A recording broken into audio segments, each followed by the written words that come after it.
Bonsoir d'abord à toutes et à tous et bienvenue à la programmation culturelle des Beaux-Arts de Paris. Ce soir, Pensez le présent reçoit Cécile Debray, qui est actuellement directrice du musée de l'Orangerie à Paris. Et la semaine prochaine, donc c'est le 11, nous recevrons Éric Fassin, qui est professeur de sociologie à l'université Paris 8, pour un échange sur la culture de l'annulation, ou autrement dit, de la cancel culture. Alors, Cécile Debray, si on revient à notre invité de ce soir, vous êtes conservatrice de musée, historienne de l'art, vous êtes commissaire d'exposition, vous êtes spécialiste de l'art moderne, et notamment d'Henri Matisse, vous avez été directrice des musées de Châteauroux, ou parmi de plusieurs expositions, vous avez été commissaire à un moment d'une exposition fameuse sur la section d'or, qui est un moment oublié de la modernité. Puis vous avez été de 2008 à 2017 conservatrice en chef chargée des collections au musée national d'art moderne Centre Pompidou. Ouh là là, vous avez fait tellement de choses. Vous avez été là commissaire de nombreuses expositions et on peut pas dire que au Centre Pompidou tout le monde en fasse autant que vous, hein, si je puis me permettre. Donc il y a des noms qu'on ne revoit pas et vous avez fait de multiples expositions, mais on reviendra sur le sujet. Et puis, depuis 2017, vous êtes directrice du musée de l'Orangerie, où vous contribuez encore à de multiples expositions que vous dirigez, où vous êtes commissaire ou co-commissaire. Et surtout, vous avez en plus modifié totalement l'accrochage des collections grâce à la création de nouveaux espaces. Donc, ce soir, je voudrais vous interroger effectivement sur votre savoir-faire en exposition, puisque c'est comme ça aussi qu'on a appris à vous connaître. Et puis maintenant, depuis 2017, effectivement, pour tout ce qui s'est passé à l'Orangerie, il se passe beaucoup de choses. Donc, la première chose, Cécile Debray, que j'ai envie de savoir, c'est de remonter le temps et de savoir pourquoi d'où vient votre engagement pour l'art et d'où vient votre appétit pour celui-ci, pour l'art moderne et contemporain essentiellement. Alors, tout d'abord, merci de votre invitation sympathique et de votre présentation élogieuse. Alors, c'est une question un peu difficile parce que je sais pas, enfin, personne ne sait très bien quand il s'engage dans une aventure pourquoi, quelles en sont les raisons profondes. On va toujours chercher du côté de certains souvenirs d'enfance ou je dirais que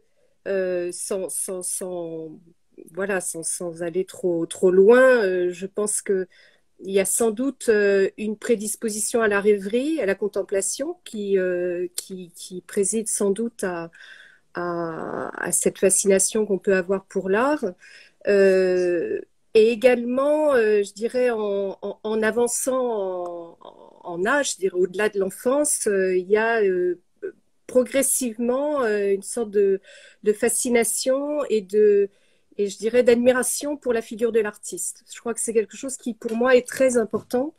La figure de l'artiste, qu'elle soit celle de l'autre vivante, hein, je veux dire des jeunes artistes, mais aussi ceux qui ont disparu. Et très souvent, je raconte cette anecdote, ou plutôt cette impression que j'ai eue très jeune quand j'étais étudiante et que je faisais un stage au musée d'Orsay.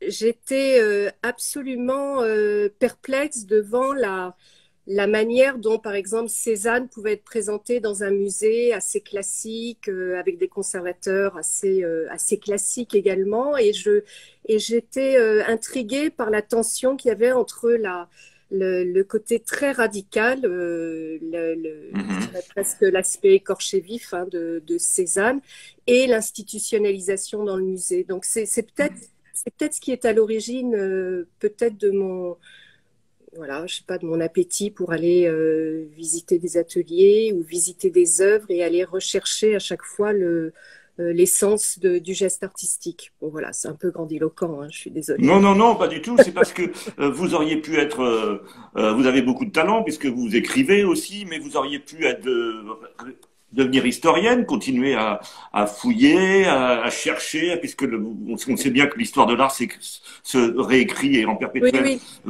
oui. Alors ça, oui. renouvellement.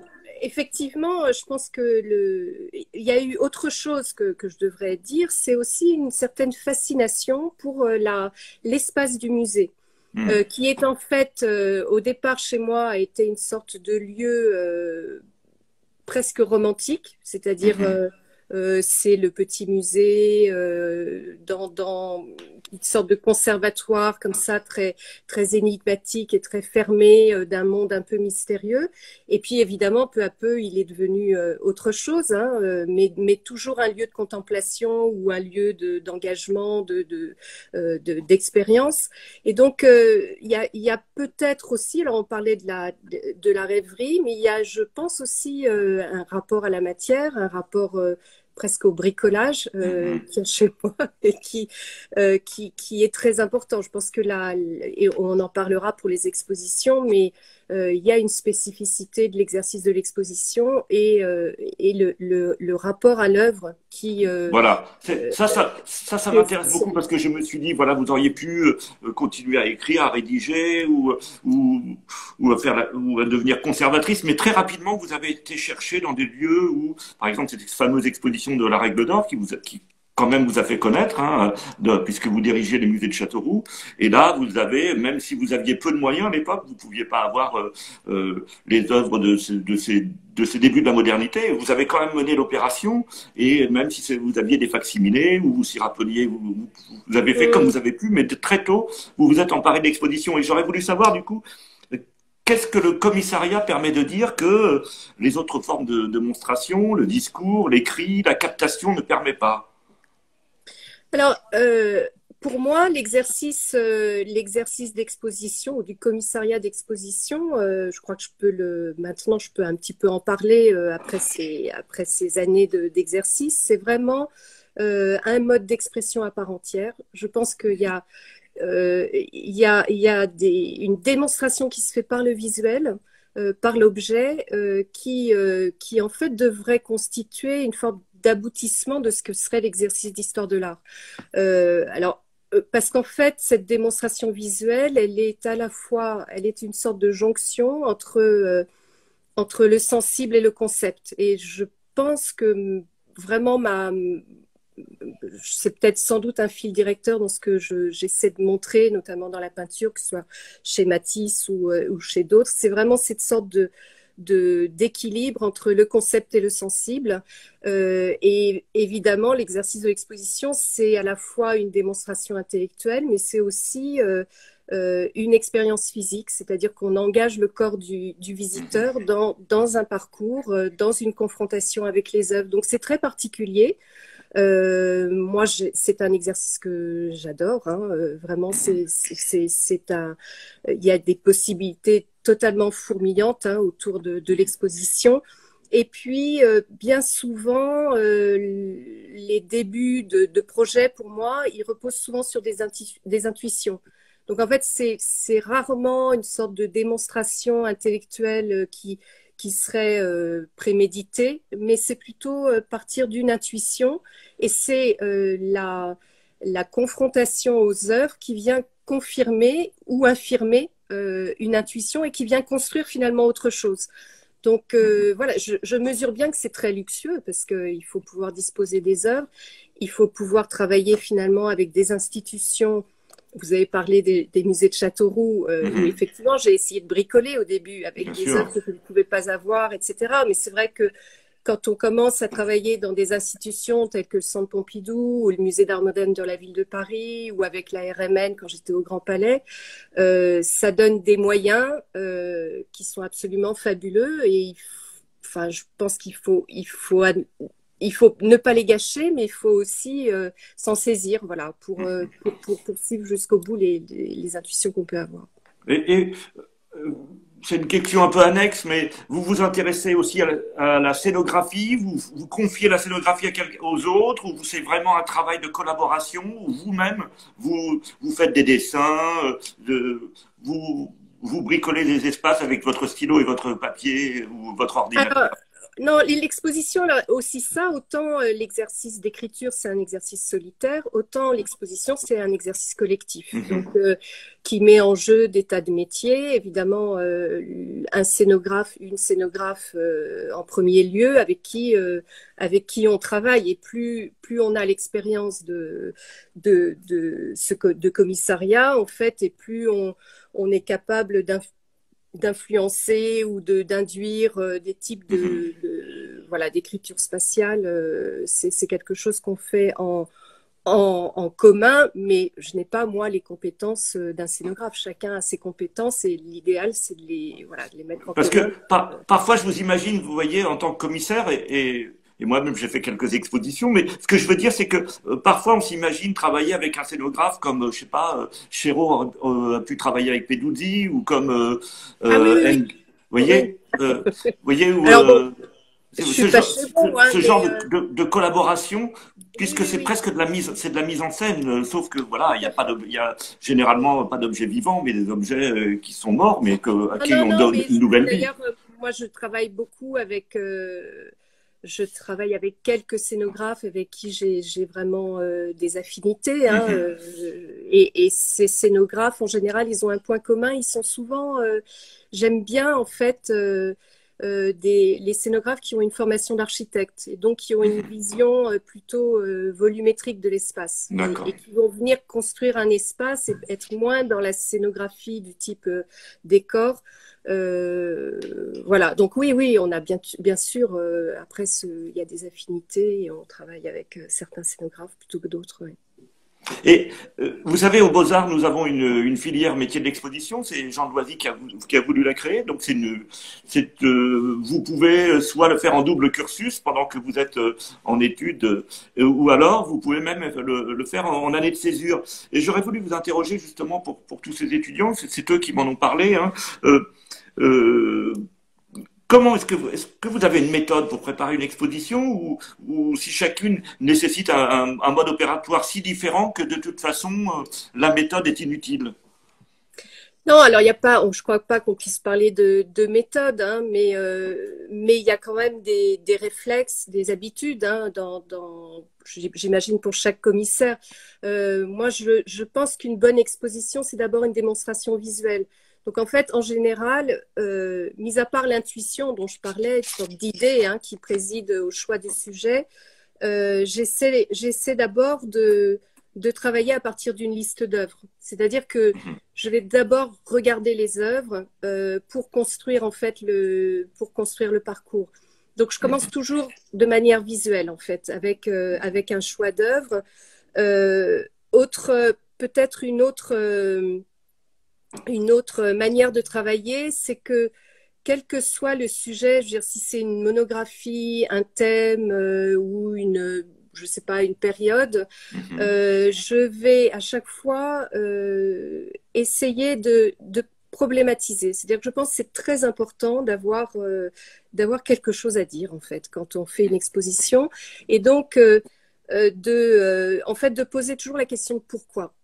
Et je pense que c'est quelque chose, comme je vous parlais de Cézanne, c'est vraiment quelque chose qui est à l'origine de chaque projet pour moi.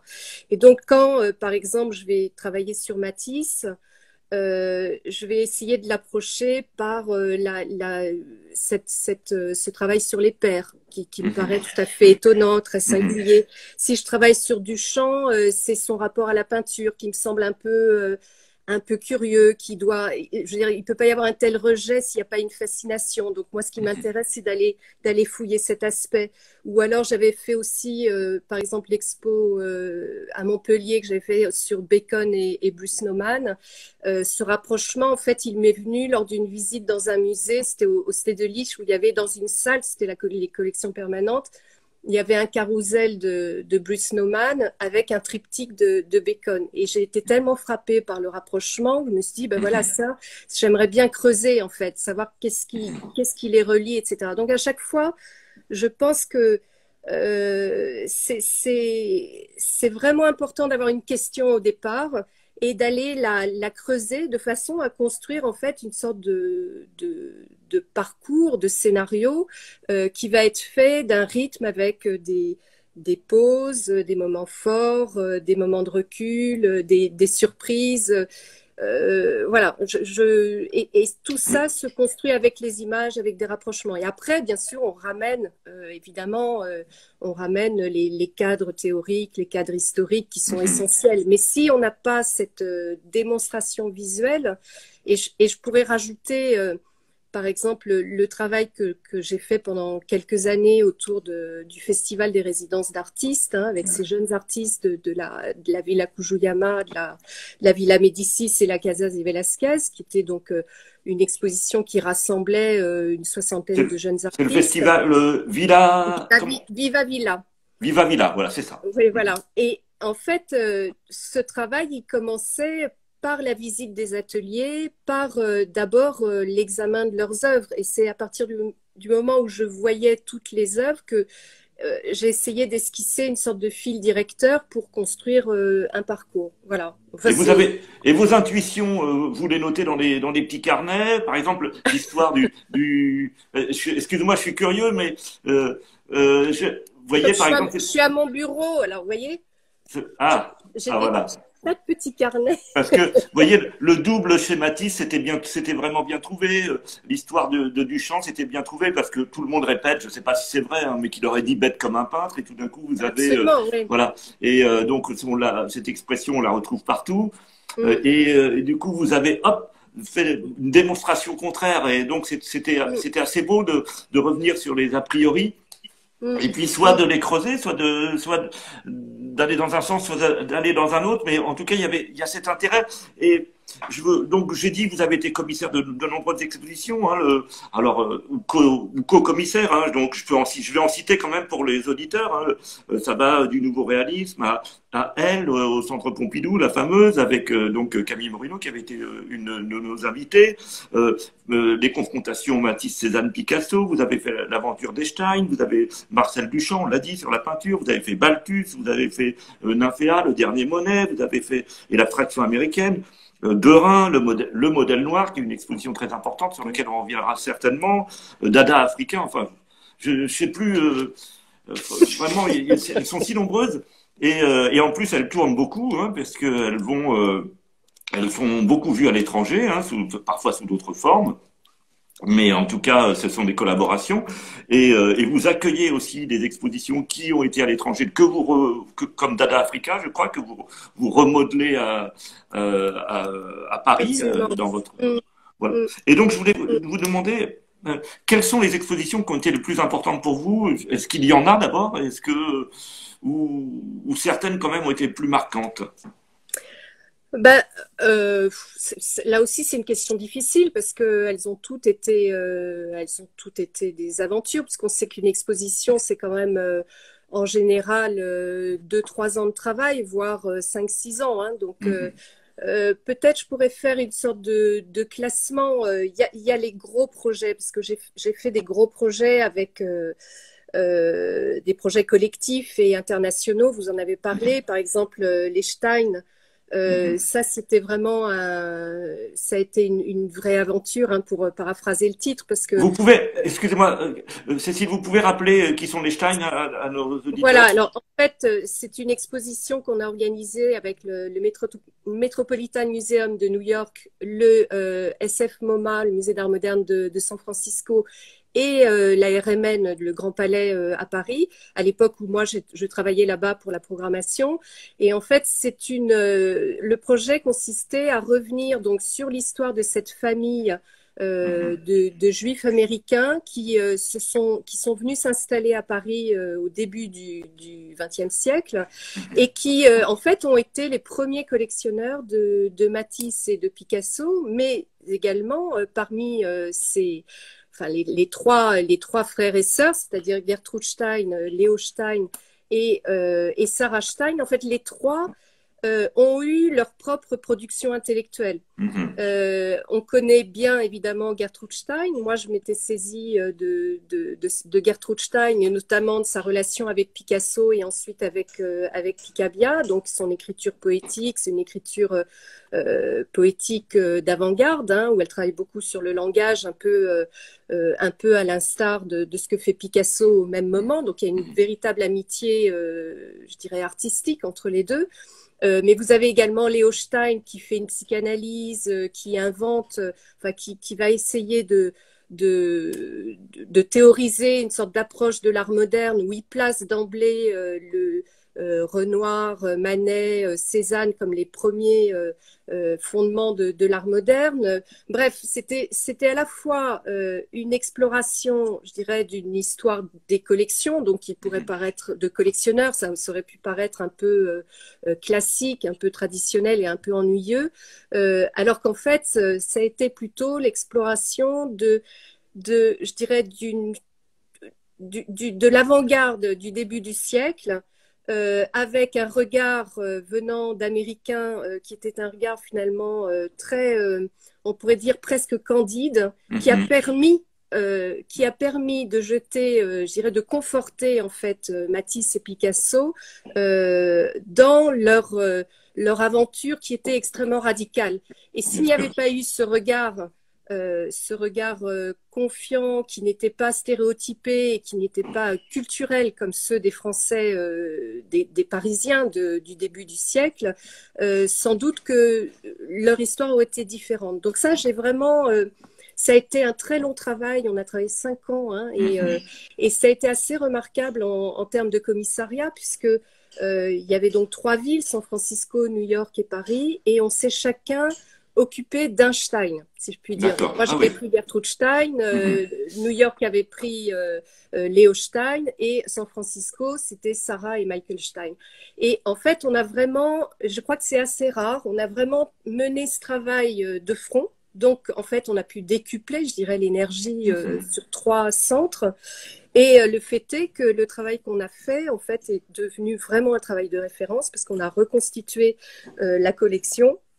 On a fait un gros travail d'archives. Moi, je me suis plongée dans la lecture des textes de Stein. Enfin, c'est assez passionnant parce que Gertrude Stein, c'était en plus une homosexuelle juive qui a beaucoup compté, je dirais, pour l'avant-garde américaine. Donc, pour tout ce qui était tout l'underground américain Mhm. se réfère à Gertrude Stein.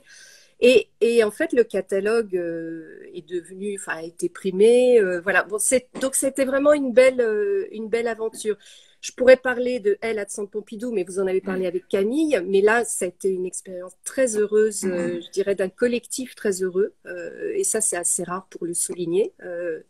Et puis, euh, et puis après, peut-être que ce qui, ce qui est resté comme une expérience marquante pour moi, je dirais que c'est aussi les expositions que j'ai pu faire avec des artistes vivants. Mhm. Et j'ai pu côtoyer des très grands. Je pense par exemple à Châteauroux, j'ai fait une exposition sur Gilles Ayot, que je considère comme un très grand peintre, hein, Moi de même. Et on attend, voilà. on nous promet une exposition depuis des années, c'est une espèce d'arlésienne. Je pense qu'il faudra la faire, Voilà. effectivement. C'est vraiment un peintre de peintres, hein, qui est beaucoup admiré par les Bien sûr. peintres, Oui, oui. que j'avais donc une exposition qui s'était arrêtée à Châteauroux, donc j'avais Mhm. pu le côtoyer. Évidemment, Lucian Freud, dont j'ai pu faire une des dernières expositions, hein, Mhm. je crois la dernière d'ailleurs, puisque je l'ai vu régulièrement à Londres, j'ai vu son atelier, ce qui était je dirais un privilège, hein, il était très secret. Je pense également à Paola Rego, Mhm. dont j'ai Une de organisé votre toute l'exposition dernière à exposition. l'Orangerie, voilà, et qui est une Non. artiste, enfin vraiment une artiste monde, hein, un peu comme une Louise Bourgeois actuelle, et qui a un atelier absolument fantastique avec des mannequins, des costumes. Voilà, donc je Oui, pourrais parler aussi de... une des rares artistes de l'école de Londres. Je crois que c'est la seule femme, Absolument. hein, d'ailleurs, de l'école de Oui, Londres.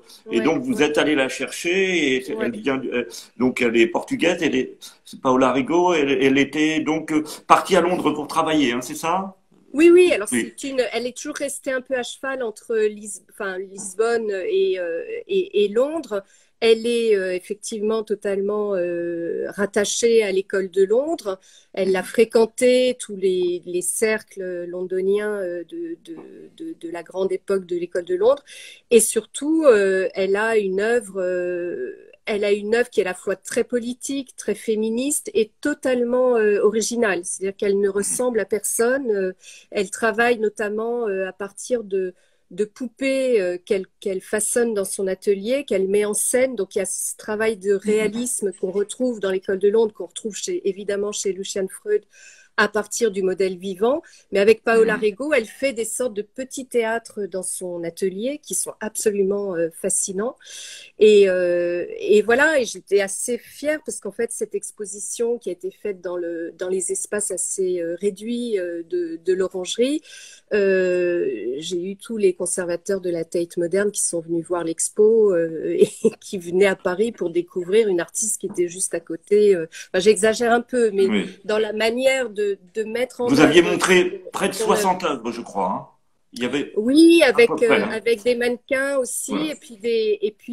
j'ai mis, par exemple, il y a un Ron Mueck, donc une sculpture qui est son gendre, en fait. Donc, Ah, on a, d'accord. oui, oui, et Mhm. enfin voilà, c'était une exposition très, très joyeuse et j'étais assez, voilà, assez ravie de la montrer, de manière très, très, très qualitative. Et puis, en ce moment, je travaille avec David Hockney qui va faire une œuvre spécialement pour l'orangerie, voilà, à la rentrée. Ah, Donc, bon, voilà. j'aime bien la conversation des peintres, voilà, effectivement.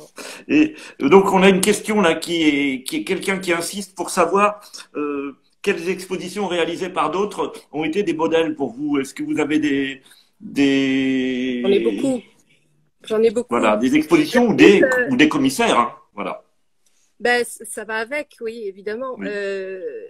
Oui, oui, alors ça serait, enfin bon, ça mériterait une réponse assez longue, hein, parce que il y a, je pense qu'en France, on pourrait affirmer quand même que l'exercice du commissariat d'exposition est une spécificité française. Je pense qu'on a de très grands commissaires. Je pense, bon, évidemment, je pense à quelques expositions comme L'âme au corps ou Mélancolie de Jean Clair, mais et toutes les autres qu'il avait fait au Centre Pompidou, qui sont des expositions remarquables. Je pense à celle de Régis Michel, qu'on a peut-être oublié un petit peu, alors que c'était vraiment un excellent commissaire programmateur au Louvre. Il était le directeur du cabinet d'art graphique et il a fait ses partis pris où il a invité Derrida, Lyotard à venir faire ou d'Amish. Je me souviens de ces expositions. Lui-même avait fait cette exposition La peinture comme crime. Vraiment des très belles expositions. Je pense aussi aux très grandes monographies du Grand Palais. J'ai un souvenir très très net de l'exposition Poussin qui moi m'a beaucoup marqué. Une autre exposition qui m'a beaucoup marqué, qui avait été faite par Henri Loiret, qui était Les origines de l'impressionnisme. J'ai trouvé ça très intéressant, la manière dont le réalisme, la question du plein air était en jeu autour des années 40-60. Ça, c'était vraiment, vraiment passionnant. Et plus récemment, je pense par exemple à la grande rétrospective qui a eu lieu au MoMA sur De Kooning par John Elderfield, qui était une exposition magnifique. Hein, Alors, il y a ça, plus contemporain et peut-être plus personnel. J'ai un souvenir très précis d'une exposition que j'avais découverte à la DIA, la DIA à New York, sur le cycle des Shadows de Warhol. On était dans une pièce totalement sombre et on découvrait comme ça ce cycle. Ça a été un choc, c'était, je crois, Ah oui, en dans ces immenses 99. espaces de la Voilà, dialectique. et ça, j'ai gardé un souvenir très, très net. Et si je voulais être un peu euh, revenir à cette idée de musée, je dirais que peut-être qu'en fait, moi, je suis très frappée et très séduite par des lieux très inspirants. Et je pense par exemple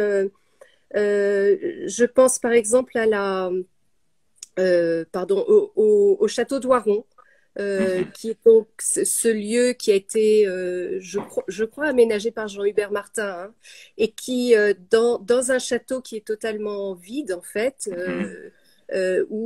qui est habité, en fait, par des œuvres de Kabakov, de Boltanski, de Spoerry, euh, avec quelques œuvres qui viennent rendre, je dirais, la promenade extrêmement poétique, comme des formes spectrales. Et on pourrait multiplier, je pense à la Fondation Cartier de Jouy-en-Josas. Oui, j'aime beaucoup ces lieux. Je pense aussi, par exemple, à la Fondation Prada, qui fait aussi des expositions remarquables. Je pense la reconstitution qui avait été faite de l'exposition de Zeman, donc à Oui, Venise, ou encore à Milan, ces œuvres de Louise Bourgeois ou Thomas Deman qui sont dans les espaces absolument splendides, hein, de la Fondation Prada de Milan. tout à fait. Voilà, donc vous voyez, c'est très, très riche, hein, mais il y a énormément de choses qui se font et il y a de très grands commissaires, voilà, parmi nos aînés et nos contemporains. Mm. Et, et justement, vous faites des expositions monographiques, thématiques, et est-ce que vous faites aussi des expositions de modélisation, hein, donc par exemple le modèle noir, c'est-à-dire que Mhm. ce que j'appelle l'exposition de modélisation, je ne sais pas comment on peut les appeler, mais qui vont attraper quelque chose qui est le moment, je ne sais pas, par exemple ça va être le sacré, ça peut être un thème et qui va le creuser et qui Mm. va nous donner, par exemple, les années 50, pour moi, a été une exposition de modélisation. C'est ce moment où Mm. je me suis intéressé particulièrement à l'art contemporain, où je Mm. me suis rendu. Voilà. Donc, Mm. ces expositions, pour moi, sont très importantes parce qu'en termes de pédagogie, je me dis que c'est ça qui, à un moment, fait que nous, public, on a envie de se plonger davantage dans un domaine. Est-ce que Ouais. vous faites une différence entre monographie, thématique ou modélisation, ou pour vous, vous traitez les choses de la même façon?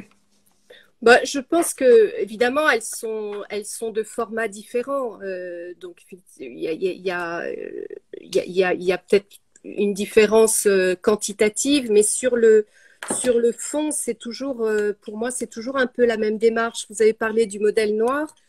Euh, Évidemment, le modèle noir, ça a été euh, vraiment le propos était de revenir sur la question de la présence des communautés noires dans le Paris du 19e jusqu'aux années 30. Mais en fait, quand on prend ce sujet, ça repose aussi sur une forme de supposition ou d'intuition de manière en filigrane, c'est-à-dire est-ce que en fait il y a une sorte d'équivalence ou de rapport entre la peinture moderne et un regard qui serait un regard plus moderne sur la question raciale des Noirs. Donc ça, est-ce que Manet, pour le faire simple, est-ce que Manet a un regard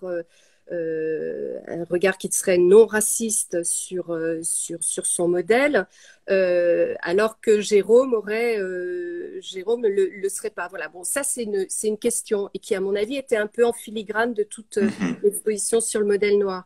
De la même façon quand récemment j'étais donc co-commissaire de l'exposition préhistoire au Centre Pompidou et en fait, c'est une exposition qui est très informée, qui recèle d'énormément de textes, de références, de dates historiques. Mais sur le fond, en fait, elle repose sur une simple intuition, sur une simple interrogation. C'est de se dire pourquoi euh, on fait le constat que finalement la discipline de la préhistoire, c'est-à-dire le moment où où on a pris conscience qu'il a existé un temps avant l'écriture, à ce moment précis, en fait, commence en fait l'aventure de l'art moderne. Donc cette concomitance, on l'interroge et on se dit en quoi les rapports, est-ce que ça a pu influencer d'une part. Donc à chaque fois, on part toujours d'une intuition, d'une question pour la développer. Mais bien sûr, je dirais dans une dimension beaucoup plus développée, puisque la préhistoire, c'était sur un espace de 2000 mètres carrés, on avait 300 objets, voilà, mais il y a quand même toujours la question du pourquoi qui doit sous-tendre en fait le parcours de l'exposition. Je vous ai beaucoup interrogé sur les expositions. Je voudrais vous interroger maintenant sur le musée de l'Orangerie. Donc, je l'ai déjà dit, vous êtes directrice du musée de l'Orangerie. Vous êtes sous. Quel est le rapport avec le musée d'Orsay? C'est-à-dire que là, c'est un lien qui.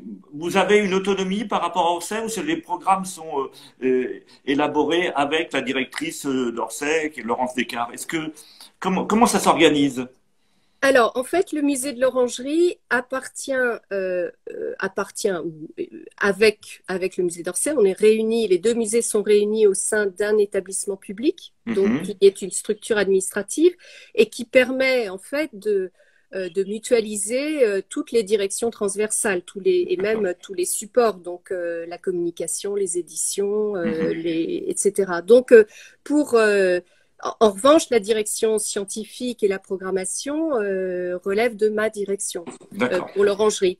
Et donc, ça permet, en fait, pour un musée relativement petit, ça permet d'avoir les moyens d'un grand musée. Donc, c'est vraiment une chance pour le musée de l'Orangerie.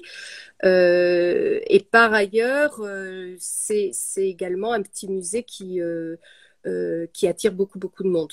Voilà, Oui. donc on a beaucoup d'atouts en fait pour pouvoir développer une programmation assez de qualité.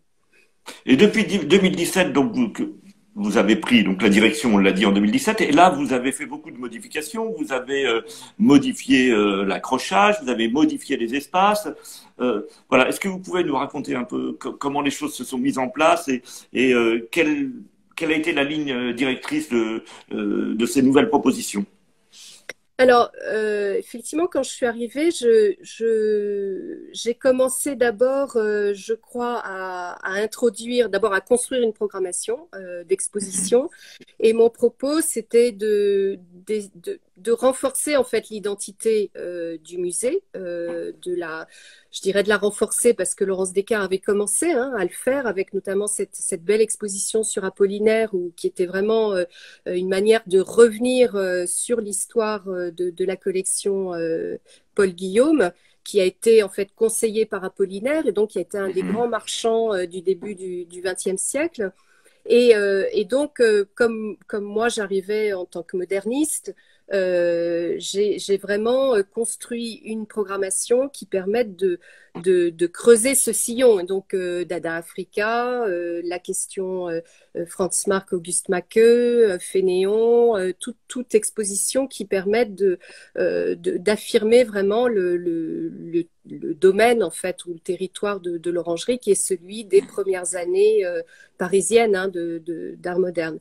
Et puis, en parallèle, j'ai pensé qu'il était important, alors, à la fois de redonner une cohérence plus grande entre les deux pôles, en fait, de ce musée, c'est-à-dire les nymphéas de Monet et cette collection de Paul Guillaume qui a des Picasso, des Matisse, des Modigliani, etc., qui sont pourtant absolument contemporains des nymphéas de Monet, puisque l'œuvre de Monet, c'est vraiment une œuvre du XXe siècle. Il l'a créée à partir de 1916 jusqu'à sa mort en 1926. Donc on est totalement contemporain de Picasso et de Matisse.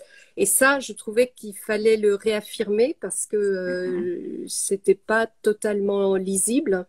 Et pour cela, pour redonner cette cohérence et même au niveau spatial, j'ai décidé de consacrer une salle à des contrepoints contemporains, c'est-à-dire d'inviter des artistes à faire des relectures des nymphéas qui sont au premier, la salle étant au niveau des collections au -2, et de façon à pouvoir construire comme ça ce lien entre les deux niveaux et évidemment insuffler, je dirais, une sorte de dynamisme et aussi une réflexivité grâce au regard des contemporains. Mhm. Euh, C'est comme cela qu'on a pu voir aussi Patrick Tosani, qui était Absolument. enseignant jusqu'à l'année Ouais. dernière aux Beaux-Arts de Paris, qui est un formidable photographe. Et voilà, Oui, oui, continuez, excusez-moi. oui, oui, bah, j'ai invité, la première qui a été invitée, c'était Otobong Kanga, Mhm. quand on avait fait Dada Africa, puisque c'était une sorte de parallèle. Richard Jackson, Janssens, Anne-Veronica Janssens, Qui est on a aussi eu, enseignante aux Beaux-Arts de voilà, Paris.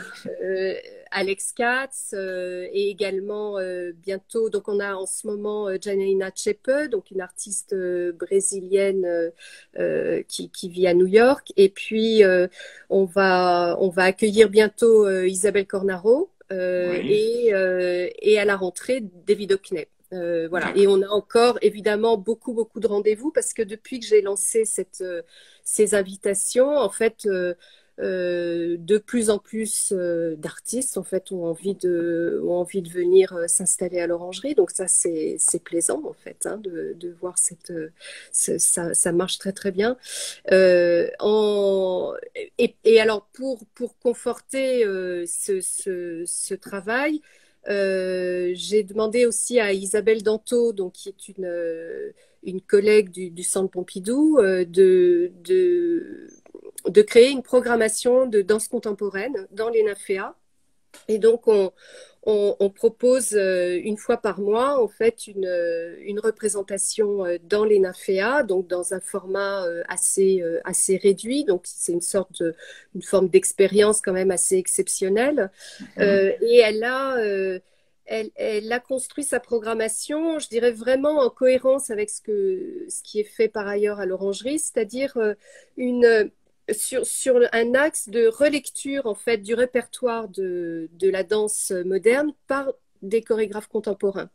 Mhm. Donc c'est comme ça qu'on a reçu François Chéniaud, Ah, on a reçu le Ballet de Lorraine, Maîtrise Chabron, oui, etc. oui. Et c'est vraiment très intéressant parce que c'est toujours, enfin, le travail que j'ai essayé de mener de programmation, c'est vraiment de s'inscrire dans un créneau qui est assez peu occupé par mes autres confrères et consoeurs. Donc, sur la danse, si vous voulez, on va pas faire la programmation du Centre Pompidou. C'est vraiment une programmation très précise sur cette question du répertoire.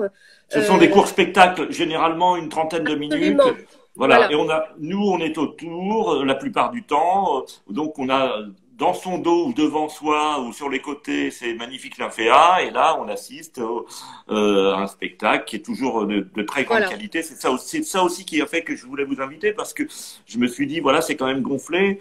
Vous faites dans une institution qui est quand même qui a toute une histoire. Vous faites venir des spectacles vivants, vous montrez de l'art contemporain. Est-ce que vous avez des détracteurs? Alors, est-ce que les gens se manifestent en disant, mais qu'est-ce que c'est que ça?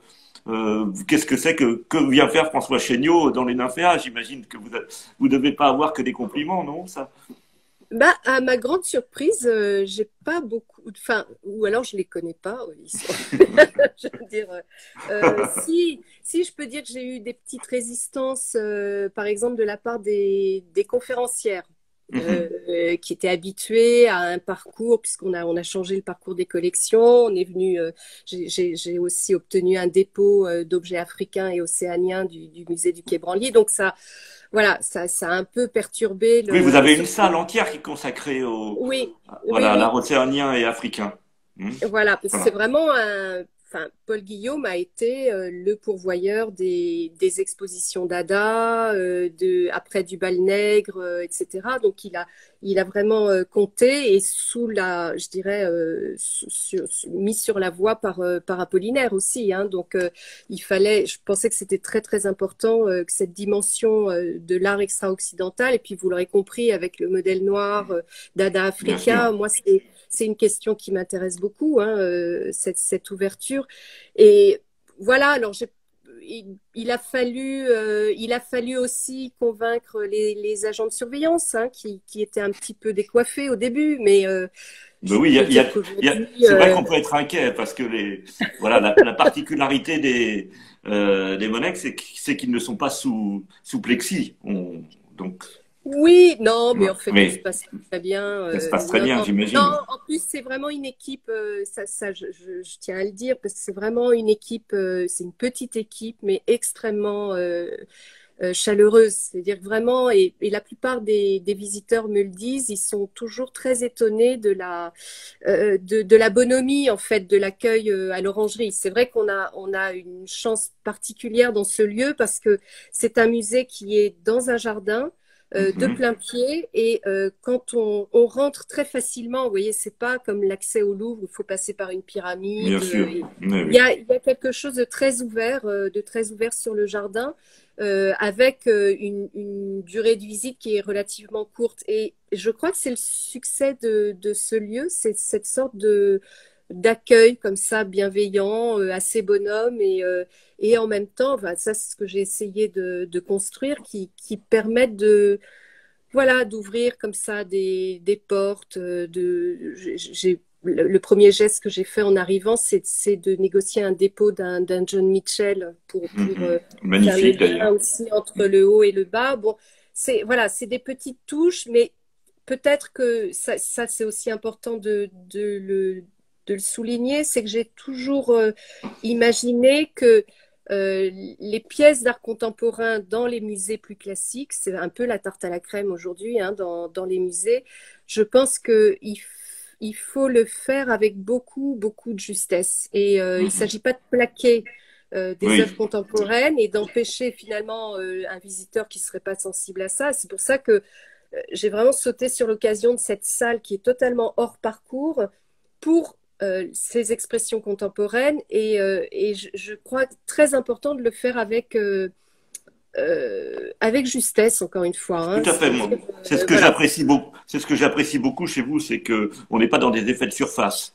Euh, et bon, je citerai pas d'institution, mais on sent qu'il y a un véritable engagement. Et je voulais vous dire, donc, comment vous vivez ce confinement-là? Comment, parce que là, on approche de la fin de notre conversation. J'aurais voulu comment vous envisagez vos activités dans cette période de crise sanitaire? Oh, vous savez, un peu comme tout le monde, hein,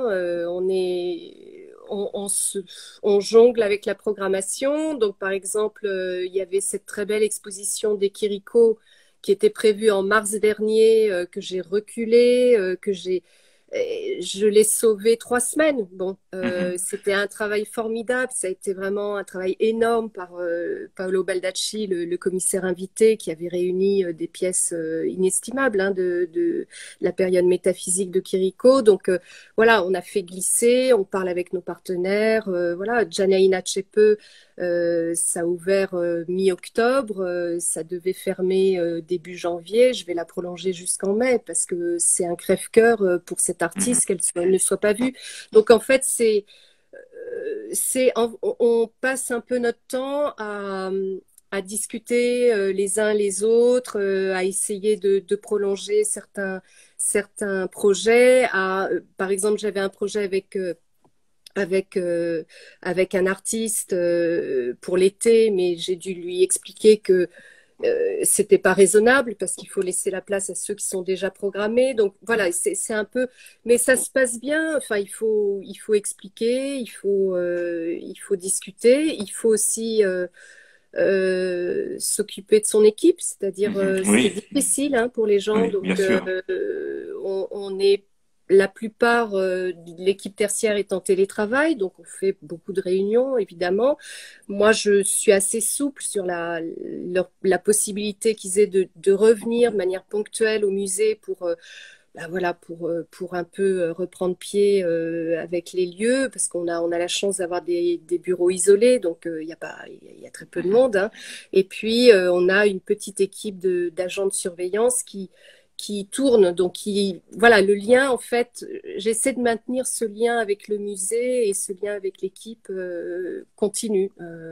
Voilà, Et c'est déjà pas mal vous de faites des travail. choses en virtuel ou vous n'êtes pas équipé et vous préférez, et comme vous avez ce rapport à l'exposition, c'est davantage ce qui vous touche et donc Alors, vous êtes oui, on- extérieur. non, par exemple, pour Kiriko, c'est pas du virtuel du tout, hein, on a juste repris une sorte de petit parcours de l'exposition en mettant les textes de salle, en mettant je sais que ça a été pas mal lu et vu, hein, avec les images des tableaux.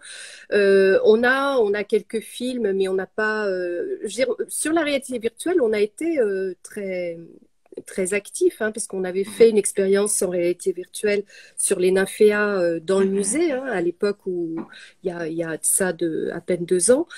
Mais là, en plein confinement, moi, je vous avouerai que je suis pas.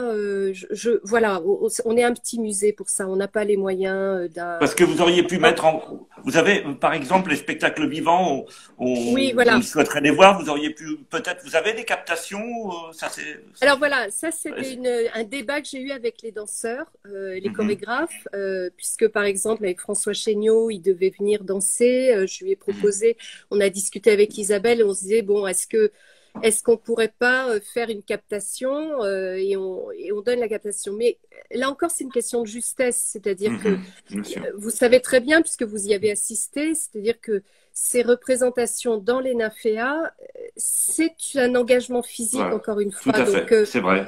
Mhm. ça serait, je Ce dirais, n'est pas plus sur de une scène mimétisme. ordinaire, bien sûr. Mhm, Voilà, et donc on a préféré en fait de repousser complètement la programmation. On n'a rien annulé, hein, donc on a vraiment tenu nos engagements avec les artistes. On a juste fait glisser la programmation. Et en revanche, on en a profité pendant le confinement pour faire des travaux. C'est-à-dire qu'on a dépoussiéré les nymphéas, on a changé la moquette, enfin, tout ce qu'on ne peut pas faire quand on est en mhm. ouverture publique, on le fait. Voilà, mais enfin, je crois que tout ça, la plupart de mes collègues le font aussi. Voilà, Et on est-ce est. que vous avez participé? Il y a tout un mouvement en ce moment qui va vers le ministère de la Culture en disant, s'il vous plaît, laissez-nous ouvrir nos institutions avec des jauges réduites, comme ça a pu être fait à un moment, puisque les grands magasins sont ouverts, etc. Est-ce que vous avez participé de ce mouvement? Puisque je crois qu'il y a eu plusieurs rendez-vous demandés ces jours-ci. Alors, moi, j'ai pas. Vous faites allusion à la pétition en ligne là qui a été lancée par Emma Lavigne, je pense, non? Je Enfin, crois, oui. j'ai vu Je ne ça. sais pas si c'est Emma Lavigne, mais en tout cas, Enfin, c'est ce qui elle fait apparaît dans les partie. Ouais. journaux, hein. Alors, moi, je vous dirais que non, je participe pas à ça de cette manière-là. Je veux dire, ça m'empêche Mhm. pas de le dire et d'en parler avec je dirais les membres du ministère de la Culture que je croise. Mais nous sommes des institutions publiques qui sommes très très aidées par l'État en fait, hein. Je Mhm. veux dire, quand je vois mes collègues à l'étranger. Alors, je dis pas que c'est la solution, qu'on est très heureux de cette solution, hein, pas du tout, Mhm. mais c'est compliqué, je trouve, d'être sur les deux. Voilà, donc moi, je pense que j'ai un devoir de réserve par rapport à ça. J'aspire évidemment à ce qu'on puisse réouvrir et on a tout à Mhm. fait les moyens d'ouvrir avec Des une jauges jauge. réduites, Voilà, mais si vous voulez, le de ministère, on est rendez-vous, absolument voilà. oui, le ministère en est absolument conscient de ça, hein. Voilà, donc après, effectivement, si l'opinion publique pousse, et alors moi je suis très frappée d'une chose, c'est que quand on voit le nombre de personnes qui fréquentent les galeries, C'est hallucinant en ce c'est moment. Oui, oui. voilà, enfin, je vais dire ça fait plaisir parce que ça veut Oui, dire ça que fait plaisir, c'est très bien. le besoin de musée, le besoin d'art, il est réel. Et Oui. ça, c'est au moins voilà, c'est au moins une des leçons positives de cette épreuve. Voilà. Je vous remercie, Cécile Debray. Est-ce que vous avez des choses à nous annoncer? On l'a dit, vous nous avez donné d'une partie du programme, des contrepoints, en tout cas contemporains. Est-ce que vous avez une grande exposition en Oui, oui. préparation que vous voulez annoncer? avant de se Ah, ben, je quitter? veux bien, oui, je veux bien, parce que là, on est en train d'accrocher une exposition sur la période Renoir de Magritte, Mhm. qui est assez en lien, je dirais, avec les collections, puisqu'on a une grande collection de Renoir très tardif. Et on va montrer un moment de la carrière de Magritte qui est assez peu connu pendant la guerre, où il va développer ce qu'il appelle son surréalisme en plein soleil en s'inspirant de la peinture du bonheur de Renoir. Donc c'est une exposition qui va être assez joyeuse avec des picabias Bon. et un peu kitsch. Et peut-être pour finir, annoncer l'automne. J'espère qu'on aura une belle rentrée parce que là, on va avoir un projet dont je suis assez fière qui est une confrontation entre De Kooning et De Kooning et Soutine. Il n'y a pas eu d'exposition de Kooning depuis les années 80, je crois, la fin des années 80 à Paris. Donc, je pense que ça va être une très belle exposition et ça sera accompagné par également l'intervention de David Hockney dans l'autre partie du musée. Donc, je pense que ce sera Et il faut dire une, que vous avez une belle rentrée. une énorme collection soutine. Voilà, on a Voilà. une des plus grandes collections avec celle de la Fondation Barnes et c'est d'ailleurs un projet qu'on fait avec la Fondation Barnes, voilà, de Philadelphie.